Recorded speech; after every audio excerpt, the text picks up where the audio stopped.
چلتے پھرتے اٹھتے بیٹھتے درود پڑھتے رہیے، رحمتیں نازل ہوں گی. ایک درود پڑھیں 10 نیکیاں بھی ملتی ہیں، 10 گناہ بھی معاف ہو جاتے ہیں. فائدہ ہے نا، گناہ بھی تو کر رہے ہیں وہ معاف ہو جائیں گے، توبہ بھی کرتے رہے گناہ بھی انشاءاللہ معاف ہوں گے. درود پاک پڑھیں گے انشاءاللہ. ایک بار محبت سے درود پاک پڑھ لیں. صلو علی الحبیب صلی اللہ تعالی علی محمد صلی اللہ علیہ وسلم. آج میں آپ کو 2 واقعے سناؤں گا، اور ان 2 واقعات سے ہمیں اندازہ ہوگا کہ ہمارا رب کتنا کریم ہے، کیسا رحیم ہے، کیسا مہربان ہے، کیسا احسان کرنے والا ہے، کیسا نوازنے والا ہے. دنیا کا دستور ہے میٹھے اسلامی بھائیوں، آپ کہیں نوکری کرتے ہوں، آپ کا سیٹ آپ پر بڑا مہربان ہو، تنخواہ ٹائم پہ دے، کبھی کبھی بونس بھی دے دے، ٹائم پہ چھٹی بھی دے دے، آپ کیا کہتے ہیں؟ یار یہ بڑا اچھا آدمی ہے. وہ ناراض نہیں ہونا چاہیے، اس کو میری بات بری نہیں لگنی چاہیے. کوئی آپ کو قرضہ دے دے، نوکری دلا دے، مہربانی کر دے، آپ کہتے ہیں یار اس نے تو مصیبت میں کام آیا تھا، اس کو تکلیف نہیں ہونی چاہیے، یہ ناراض نہیں ہونا چاہیے. مگر جس رب نے ہم پر اتنی مہربانیاں کی ہوں، جس کی صبح و شام نعمتوں میں اور آپ جی رہے ہوں، اس کی ناراضگی کا خیال نہیں آتا کہ وہ ناراض نہ ہو جائے، وہ ہم پر غضبناک نہ ہو جائے جس نے اتنی مہربانیاں کی ہوں. 2 واقعات ذرا سنیے. حضرت ذوالنون مصری رحمت اللہ تعالی علیہ، یہ بہت بڑے اللہ کے ولی گزرے ہیں. ایک بار دریائے نیل کے ساحل پر آپ گئے، آپ نے اپنی سوچ میں مگن تھے کہ آپ نے اچانک دیکھا کہ ایک بچھو جو ہے بڑی تیزی کے ساتھ دریا کی طرف جا رہا ہے. آپ نے سوچا یہ بچھو دریا میں کیا کرنے جا رہا ہے. آپ بھی کنارے پیچھے پیچھے چلنے لگے، کنارے پر پہنچے، وہاں دیکھا کہ دریا کے کنارے سے ایک مینڈک باہر نکلا اور وہ بچھو اس مینڈک کے اوپر بیٹھ گیا اور وہ مینڈک اس کو لے کے چلنے لگا. آپ حیران ہوئے کہ یہ کیا راز ہے کہ بچھو کو دریا پار کرانے کے لیے مینڈک کا انتظام. آپ بھی ساتھ ساتھ چلنے لگے کہ دیکھوں یہ کوئی راز ہے اللہ کا. دریا کنارے پہ مینڈک پہ پہنچا، بچھو اتر گیا، اتر کر بچھو پھر جانے لگا. آپ بھی ساتھ ساتھ چلنے لگے. اب وہاں دیکھا کہ ایک درخت کے پاس جا کر وہ بچھو کھڑا ہو گیا. اس درخت کے نیچے ایک بندہ مدہوش شراب کے نشے میں دھت پڑا ہوا ہے، بے ہوش، اور اس بے ہوش آدمی کو مارنے کے لیے ایک بڑا سانپ اپنا پھن پھیلائے تیار ہے کہ اب اس نے اس بے ہوش آدمی کو مار دینا ہے. اس بندے کو پتہ بھی نہیں وہ بے ہوش ہے. اتنے میں بچھو آیا اور اس نے تیزی کے ساتھ سانپ کو ڈنک مارا. سانپ اس ڈنک سے مر گیا، بچھو واپس چلا گیا. بندہ بے ہوش ہے، سانپ مارنے کے لیے آ گیا ہے، لیکن اللہ کا سسٹم نظام دیکھو کہ بچھو کو مینڈک نے دریا پار کرایا، آ کر سانپ کو مارا، واپس چلا گیا. آپ قریب گئے اس کو جگانے کے لیے تو اس کے منہ سے شراب کی بو آنے لگی. آپ حیران ہو گئے کہ یا اللہ یہ شرابی، اور اس کے لیے ایسی حفاظت، اس کے لیے ایسا نظام. اللہ اللہ اللہ اللہ. اب سورج غروب ہونے لگا تو وہ نوجوان، اس کی آنکھیں کھلی، وہ ہوش میں آیا. آپ نے جب سارا واقعہ اس کو سنایا، یہ سانپ جو مرا ہوا ہے یہ تجھے مارنے آیا تھا، اللہ نے تیرا کیسا انتظام کیا، اللہ نے تیری حفاظت کے لیے باقاعدہ ایک پورا سسٹم چلایا. اللہ اکبر اللہ اکبر. وہ شخص مٹی اٹھا کر اپنے ماتھے پر ملنے لگا کہ میں اتنا گناہگار، اتنا خطا کار، رب کی اتنی نافرمانی کرنے والا، مگر وہ ذات گناہگاروں کو اتنا نوازتی ہے تو جو نیکیاں کرتا ہوگا اللہ اسے کتنا نوازے گا. جو اللہ کا پسندیدہ بندہ بن جائے گا رب اسے کتنا نوازے گا. یہ کہہ کر وہ بندہ جنگلوں میں نکل گیا. اے میرے میٹھے اسلامی بھائیوں، اب کیا سیکھا اس واقعے سے؟ ایسا کریم ہے ہمارا مولا. آپ اور میں گناہ کتنے کرتے ہیں، کبھی سوچا ہم نے؟ آپ کی میری کوئی ایک بات نہ مانے، ذرا سنیے گا میری بات. آپ کسی کو کہیں جناب بھائی یہ کام کر دو، وہ کہ میں تو نہیں کرتا. دوبارہ آپ تھوڑے دنوں بعد کہ بھائی جان مہربانی ایک کام کر دو، وہ کہ میں نہیں کرتا. تیسری بار آپ کہیں کہ بھائی میں نے کہا نا میں نہیں کرتا، چوتھی بار کہو گے اس کو؟ اچھا جس نے 3 بار آپ کی بات نہ مانی ہو دعوت پہ بلاؤ گے، کوئی تحفہ دو گے اسے، مسکرا کر ملو گے؟ اپنی بات کرو. ہماری 2-3 بار کوئی بات نہ مانے، نہ ہم سیدھے منہ بات کریں گے، نہ مسکرائیں گے، نہ دعوت پر بلائیں گے، نہ تحفہ دیں گے. میں اور آپ روزانہ رب کی نافرمانی کر رہے ہیں، صبح و شام اسے ناراض کر رہے ہیں. کتنی غلطیاں کر رہے ہیں. کیا رب نے کھانا روک لیا؟ رب نے پانی روک لیا؟ رب نے سانسیں روک لی؟ رب نے پیر واپس لے لیے؟ اسی نے دیے تھے نا. ہاتھ لے لیتا، آنکھیں لے لیتا، زبان لے لیتا. وہ کیسا کریم ہے.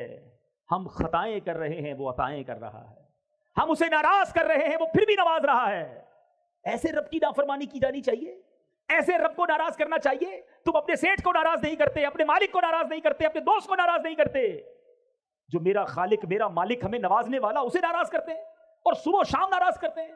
سوچئے جب ناراض کرنے والوں پر وہ اتنا مہربان ہے تو جو راضی کرے گا اسے کتنا نوازے گا، اسے کیسا نوازے گا. ایک بار دوسرا واقعہ، اللہ کی شان کریمی دیکھو کہ ایک بار حضرت موسیٰ علیہ نبینا علیہ الصلوۃ والسلام کا دور تھا، بارش نہیں ہو رہی، قحط، سارے شہر میں کھانے کو، دانے دانے کو لوگ ترس رہے تھے. حضرت موسیٰ علیہ الصلوۃ والسلام نے اللہ کی بارگاہ میں دعا کرنے کا ایک نظام بنایا. اور لوگوں سے کہا کہ چلو جا کر کسی میدان میں جا کر دعا کرتے ہیں. چھوٹے چھوٹے بچوں کو بھی لیا, جانوروں کو بھی لیا, بوڑھے اور بیمار سب کو لیا, تاکہ اللہ کی رحمت جو ہے جوش میں آئے اور یہ پیاسے گلے دیکھ کر, پیاسی زبانیں دیکھ کر بارش ہو جائے. بندے بن گئے 70,000, پورا میدان بھر گیا, 70,000 لوگ. حضرت موسیٰ نے دعا کرنا شروع کی. حضرت موسیٰ اللہ کے نبی کلیم اللہ, آسمان پر کوئی بادل نہیں آیا, دعا کرتے رہے کرتے رہے کرتے رہے. پھر اللہ سے عرض کی, مولا تیرے بندے ہم سب تیرے دربار میں دعا گو ہیں, ہمارے ساتھ بوڑھے بھی ہیں, بے زبان جانور بھی ہیں, بچے بھی ہیں, اے کریم کرم کر, ہم پر بارش برسا دے. غیب سے ندا ہوئی, اے موسیٰ تمہارے درمیان ایک ایسا بندہ ہے جو 40 سال سے مسلسل میری نافرمانی کر رہا ہے, مجھے ناراض کر رہا ہے. اے موسیٰ جب تک وہ تمہارے درمیان ہے بارش نہیں ہونی. اس بندے کو نکالو اپنی اس محفل سے, اپنے اس اجتماع سے. حضرت موسیٰ نے کہا, یا اللہ 70,000 لوگ ہیں, میری آواز سب تک کیسے پہنچے گی؟ ابھی تو پیچھے تک میری آواز اس لیے پہنچ رہی ہے کہ مائک لگا ہوا ہے, اگر مائک نہ ہوتا تو یہ پیچھے والے مجھے نہ سن سکتے تھے, ٹھیک ہے نا, لیکن 70,000 کا, اے اللہ میں آواز تو لگاؤں گا, آواز کیسے پہنچے گی؟ ارشاد ہوا, اے موسیٰ آواز لگانا تمہارا کام ہے, آواز پہنچانا ہمارا کام. حضرت موسیٰ کھڑے ہو گئے. آپ نے کہا, آج ہمارے مجمع میں ایک ایسا بندہ بھی ہے جو 40 سال سے اللہ کو ناراض کر رہا ہے. اے وہ شخص جو 40 سال سے اللہ کے غضب کو دعوت دے رہا ہے, ہمارے مجمع سے نکل جا, تیرے گناہوں کی نحوست کی وجہ سے بارش نہیں ہو رہی ہے. اب وہ گناہگار بندہ بیٹھا تو تھا اس مجمع میں, بندے کو تو پتا ہوتا ہے نا اندر سے کہ میں کتنا برا ہوں. وہ سوچنے لگا کہ شاید یہ بات کسی اور سے ہو رہی ہو, اس مجمع میں کوئی اور بھی ہو. وہ دائیں دیکھتا بائیں دیکھتا, کوئی کھڑا نہ ہوا. اب اس نے سوچا اگر میں کھڑا ہو گیا تو سارے گاؤں کو پتہ چل جائے گا, 70,000 لوگوں کو پتہ چل جائے گا کہ میں 40 سال سے اللہ کو ناراض کر رہا ہوں. اس بندے نے کیا کیا, سر جھکایا اور اللہ سے عرض کی, مولا میں مانتا ہوں میں نے تیرے بڑے گناہ کیے ہیں, تیری بڑی نافرمانیاں کی ہیں, مگر مالک آج بچا لے. اگر آج میں کھڑا ہو گیا 70,000 لوگوں کو پتہ چل جانا ہے کہ میں تیرا نافرمان بندہ ہوں. مالک آج میرے عیب چھپا لے, میں تجھ سے وعدہ کرتا ہوں کہ آج کے بعد تجھے ناراض نہیں کروں گا. اس بندے نے کیا کیا, صرف دل سے پکارا. اللہ وہ کریم ہے جو دل کی سنتا ہے. کوئی اپوائنٹمنٹ لینے کی ضرورت نہیں ہے, کوئی سیکرٹری کی ضرورت نہیں ہے کہ فلاں صاحب سے ملنا ہے تو پہلے سیکرٹری سے اپوائنٹمنٹ لو, پہلے ٹائم لو. نہیں, سر جھکایا اور اللہ کو پکارا, یہ ہے اپوائنٹمنٹ. کوئی بیچ میں واسطہ نہیں بندے اور رب کے, جتنی بات کرنی ہے کرو. اب اس نے کیا کیا, دل سے پکارا اللہ کو. بادل آئے اور بارش برسنا شروع ہو گئی. حضرت موسیٰ نے کہا, یا اللہ نکلا تو کوئی نہیں باہر, ہمارے اس مجمع سے تو کوئی باہر نہیں گیا, بارش کیسے ہو گئی؟ اللہ نے فرمایا, اے موسیٰ جس کی وجہ سے بارش رکی ہوئی تھی اسی کی وجہ سے بارش شروع ہو گئی ہے. اس بندے نے مجھ سے دوستی کر لی ہے, اے موسیٰ معافی مانگ لی ہے. اب حضرت موسیٰ کہتے ہیں, یا اللہ میں اس بندے سے ملنا چاہتا ہوں, اب تو ملا دے, کون ہے جس نے تجھ سے دوستی کر لی ہے؟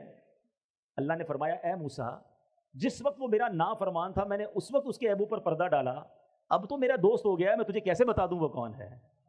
کھڑا ہو جاتا تو پتہ چل جاتا نا, ٹھیک ہے توبہ کر لی بندے نے مگر بندہ یہی تھا. اگر حضرت موسیٰ سے بھی ملاقات ہو جاتی تو پتہ چل جاتا. اللہ نے فرمایا, اے موسیٰ جب میری نافرمانی کرتا تھا, جب میں نے اس کے عیب چھپائے, تو اب میں اس کو کیسے آشکار کر دوں؟ اب تو میرا دوست بن گیا ہے. کیا سیکھا میرے میٹھے اسلامی بھائی؟ یہ ہے میرا مالک, یہ ہے اس کی رحمت, یہ ہے اس کی کرم نوازی. وہ برستا چاہتا ہے, اس کی رحمت برستا چاہتی ہے اپنے بندوں پر, مگر بندہ ہے جو اس کی بارگاہ میں سر نہیں جھکاتا, اس سے معافی نہیں مانگتا. ایک سچی پکار, ایک سچی معافی ہمارے سارے گناہوں کی معافی کا سبب بن سکتی ہے. مگر مسئلہ یہ ہے کہ بندہ سر ہی تو نہیں جھکاتا, معافی ہی تو نہیں مانگتا, دوستی ہی تو نہیں کرتا رب سے. آؤ میرے بیچے اسلامی بھائیوں, اگر نمازیں قضا ہوئی ہیں, اگر معاذ اللہ نشے کی عادت ہو گئی ہے, جوا کی عادت پڑ گئی ہے, شراب کی عادت پڑ گئی ہے, ماں باپ کو ستایا ہے, کسی کا دل دکھایا ہے, کسی پر ظلم کیا ہے, آج معافی مانگ لو, سچی توبہ کر لو, وہ قریب ہے. توبہ کے لیے کوئی بہت بڑا اجتماع کرنا ضروری نہیں ہے, بس انسان کی آنکھوں میں آنسو ہو, دل میں ندامت ہو, اور اللہ سے کہے مالک مجھے معاف کر دے, اور وہ بڑا کریم ہے, وہ معاف فرما دیتا ہے.